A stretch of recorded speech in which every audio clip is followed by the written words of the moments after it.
Oregon quarterback, you know, he was like in shock because he knew that the onside kick, OU got screwed. He knew OU got screwed on the tip pass. The fix was in. Now the amazing part about this whole deal was Reggie Smith returning the kickoff, a good return, and we actually had a chance to win the game on a long field goal. It was 40-something yards and so forth, and they got blocked. But the mere fact that we even had a chance at all was amazing. And it would have been great if OU would have won the game, but and they didn't. And as it is, because of that, I want no part of Oregon. Because I'll tell you what happened afterward. They found out what the technician had done. And he was a University of Oregon employee. And they know that he committed fraud. And Bellotti and the rest of that piece of crap, Oregon administration, kept on it that it was a legitimate win. There was no bet, nothing, you know, happened, blah, blah, blah. But they know better. And therefore, since they're keeping that victory, I want no part of Oregon. Zero. Because that was a fraud. It was their employee who committed the fraud. And they committed it in the system that was supposed to take away the errors of the officials. And so, because they took something that was supposed to be trusted that much by the fans, that made it even worse to me. And that is why I want no part of their conference, no part of them. Now, it may happen, and if it does, I hope we beat the crap out of them every time we play them. Just turn them into Baylor. Because I'm never going to root for them. I didn't root for them to beat Auburn. I don't root for Oregon, period, because of that. And people say, well, you know, it's just one game, get over it, blah, blah, blah. No, it's not just one game. It's the whole way they acted after the game. And, you know, in that year, we didn't know if OU would be in contention. We didn't know what OU might be in contention for. We thought, you know, that we actually, because of Adrian Peterson and so forth, that we might once again be in contention for the title. We never know from year to year. Turned out that we ended up winning the Big 12 and so forth, and we weren't so much in contention for the title, but it would still be nice to have that victory in Bob Stoops, you know, and OU's coffers right now.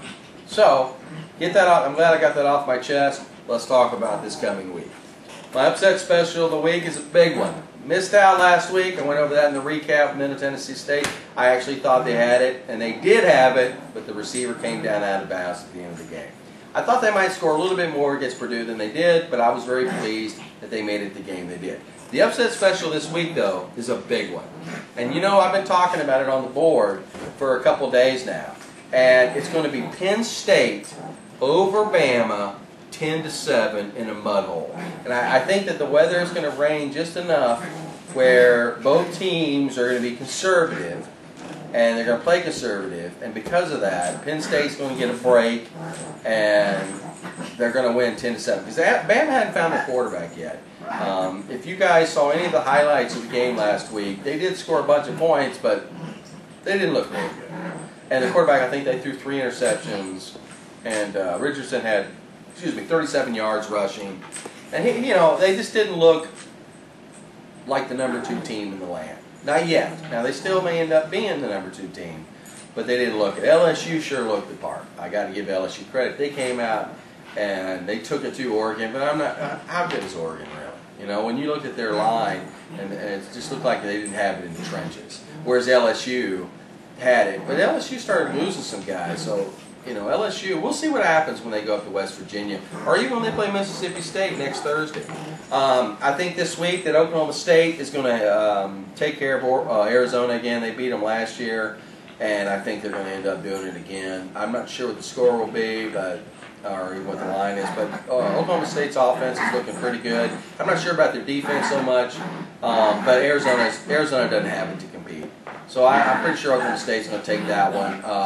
The rest of the Big 12 was a good week, 10-0, and I'm not sure that it's going to be the same this coming week because I think Texas is going to get beat by BYU. In fact, I look forward to watching that because BYU's got some men, and they're going to come in there, and Texas try and roll out them 18 freshmen that they're playing or some nonsense, or redshirt freshmen, and they're about to get, you know, spanked a little bit. And I think the final score actually will be. I just don't think Texas' offense is going to do that much. So we're looking at like a 24-13 type game. Lots of hard hitting and so forth. But I think in the end, BYU's experience is going to overtake them in Austin. Now, this game is not on the LHN network for Texas, so unfortunately people are going to get to see how much they suck. So I think it's on ESPN too, and that'll be fun to watch. Other than that, you know, the games this week, there's South Carolina and Georgia. Is that a good game? You know, Georgia looked like crap. Well, actually, Boise State made them look like crap. So I think that South Carolina and Georgia, I look for South Carolina to continue Mark Richt's demise and to take that game. I think Florida State's got another popcorn state game. We'll see how they do. I wasn't really that impressed with E.J. Manuel last week. He did all right. The team did all right, but they weren't really impressed. Very impressive. We'll see if they pick it up this week, though, and let's see what they do. And to get ready for OU. Now next week, it's going to be breaking down the Florida State OU game. We're going to concentrate on that a lot more than talking about the fraud. And so, yes, my munchkins are decided they wanted to be part of the show. Yeah, maybe you'll get to see them. They're like these little, I don't even know if they're dogs. They weigh about 3 pounds apiece. These little chihuahuas we have running around here. What else has been happening as far as the football, the realignment? Yeah, A&M announced it in true A&M style. They keep saying they're leaving. They're ready to do the press conference, and then something comes up. And this time Baylor said they're going to sue, which is interesting that they're thinking about suing and to stop A&M from leaving. But really, it's for their own interest. I don't think it's just to try to keep A&M in the Big 12. I think there's something else going on with the Big 12 and A&M and Baylor suing, and then the other schools that stepped up. As far as I'm concerned about the whole realignment thing, it seems like it changes so fast every day. The sand keeps shifting. We keep hearing Pac-10, Southeastern Conference, ACC, Big Ten. I personally would like to see us get a couple more teams, 2 or 3 teams, and put the Big 12 back together. Just keep beating Texas's butt, keep winning the conference, keep going to BCS bowl games that way. I really don't want to have to tune in and OU's playing in Pullman, Washington at 10:30 at night, and I'm up to 1:30, 2 o'clock, 3 o'clock, having to watch OU beat them 66-7 or something. I'm not really looking forward to that. I'm not looking forward to having some of these opposing teams from the Pac-10 come to Norman and so forth. I like the relationship that OU had with the former Big 8 teams and some of the other, the way it's set up with Texas and the Cotton Bowl and all that. I'd like for that to stay. We'll see.